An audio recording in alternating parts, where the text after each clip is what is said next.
pretend that the opposition will be in a position to roll out things like the First in Family Scholarship or build 50,000 housing units at an affordable price for people, or to implement rent to own to enable persons who are currently excluded from the mortgage market to become owners of their own home, or indeed a disability fund to help persons with disabilities with $1 billion in it, and those sort of things. Those are things we want to do with reform government.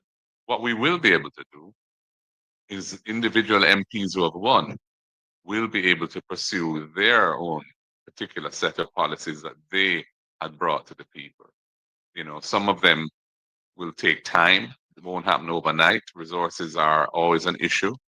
And to the extent they're able to garner additional support through creative methods of fundraising and using the goodwill of people who might want to support those initiatives, that will determine how quickly they can do what they want to do.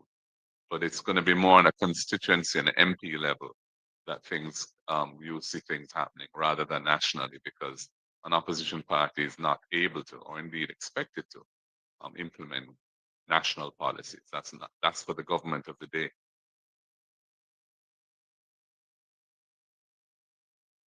Just two more, one for Anthony Hilton and one for you, Mr. Golding. Mr.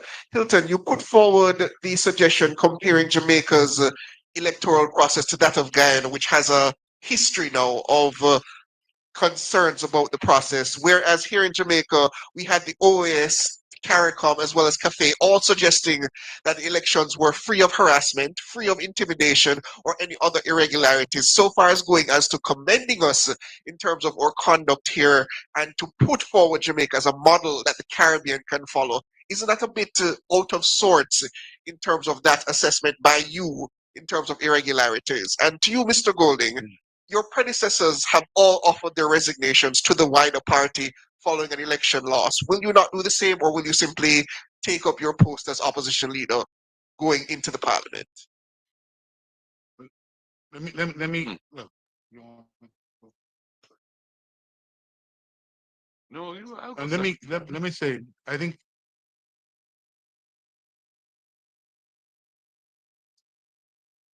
that the aspects, I think, no, I don't think what you characterize as overstatement, notwithstanding anything that has been said by CAFE or any other organization that participated.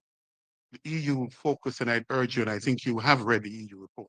And if you have, then you'll see that they commented on some other aspects of it, much of which we saw Here.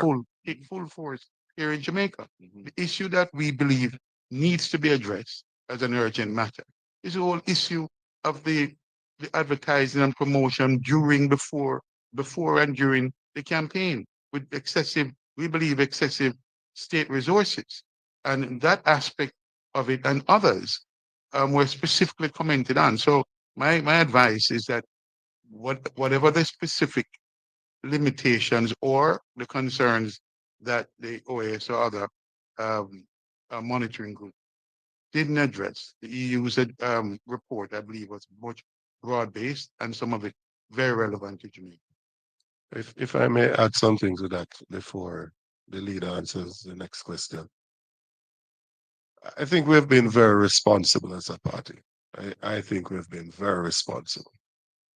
Nationwide carried a story that CAFE said that 21% of the persons at the polling station at 5 o'clock were not allowed to vote. We could easily have created a stir with that to suggest that those persons would have voted for us and it would have changed the outcome of the elections. We didn't. We waited for good information, right? For additional information. And we have seen where over the last 2 days, the ECJ has refuted what was carried as to what CAFE had said. And then since that, CAFE today in the paper is clarifying that that did not actually take place.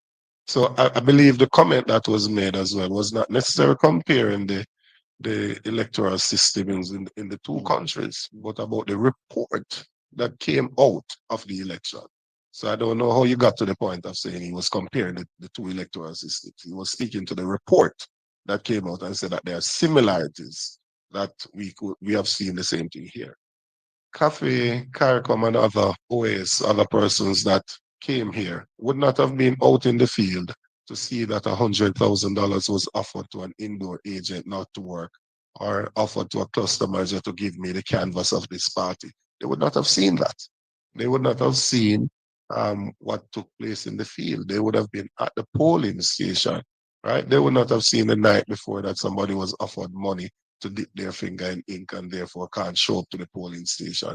They would not have seen where we saw some persons, MPs, trying to separate people into lines as to who you are going to vote for, totally inappropriate, right? From a high-ranking member of the Jamaica Labour Party. So the issues that we're bringing forward here are things that we have contemplated on, we've heard about, and not just anecdotal things, but things that we can say, these based on the reports that we've gotten. And there's additional work to do, but there is sufficient evidence to speak to it at this point to suggest that there was indeed an attempt to suppress the votes. Remember that we did run a campaign, where the last credible poll that came out before the election had us ahead by 3 percentage points, right? Not like the one from Nationwide that said we're 13 points behind. That was totally fraudulent, right? And if you look at the outcome of the elections, it was within 1%, as in the popular vote. So it was within that margin of error. And that is after all the suppression that took place by the Labour Party and the delayed voting by the ECJ that caused persons to leave the polling station and not being able to participate. In relation to, well, first of all, I'm not aware of any historic precedent of which you speak. There have been instances where party leaders have offered their resignation. There have been instances where they haven't, to my knowledge. I serve at the pleasure of the party, and I'm happy to continue to serve in the capacity as leader for as long as the party wants me to. And thus far, all of the MPs who have been elected, all 28, other than one who's overseas traveling, have signed a letter confirming that they have confidence in me and want me to be the leader of the opposition. Right. And that's where it is right now. If I may add again, if I may just add something to that. I want for us not to mislead the public with some of the statements. There are some things that are being said in the public space that are just not true. Andrew Holness was defeated by Portia Simpson Miller in 2011. It seems persons have forgotten that. He did not resign, nor did he offer any resignation. He stayed there. He did not even make public the appraisal committee report that was done, right? 10 of the 21 MPs signed a no confidence in him. He's the one that saved himself with his casting vote. I also hear persons saying that it's historic, unprecedented, this third term. When they say one complain about the PNP being in office for 18 years, the PNP has won 4 consecutive elections in Jamaica. So what is historic? It's historic for the JLP that they have won 3 elections. It's not historic for Jamaica. PJ Patterson won in 93, 97, and 2002. Why do we continue to mislead the public in this vulgar manner? Mark, I just heard what you said. It's one thing to be endorsed by the party and have the party's confidence, but do you yourself, do you want to lead the party? And then secondly, I'd like to follow up and saying, you don't really want to, as a party, enter another period of fractiousness, internecine warfare that splinters the party. I think you've been an MP since 2007. 2017. 2017, beg your pardon. You brought the party back. It seems united. You fell short. You've doubled your seats. I mean, that I think will go down in history. But do you want to lead the charge? It's all very well being endorsed. You seem to have a good support team around you. But in your heart of hearts, do you want to lead the charge going forward? And secondly, I'd say that you seem to have a deep bench. both in the lower house. What are your plans for the upper house? A lot of bright people around, a lot of people who can take positions. How do you want to lead them and how do you want to deploy it? Well, I'm not going to comment on the composition of the Senate, which is, you'll hear more very shortly on that. In terms of my own personal aspirations, Al, I feel a continued commitment to my country, Jamaica, where I was born and where I've lived all of my life other than when I was studying abroad, and which has been very good to me, and which my parents instilled in me a sense of service to the people of Jamaica.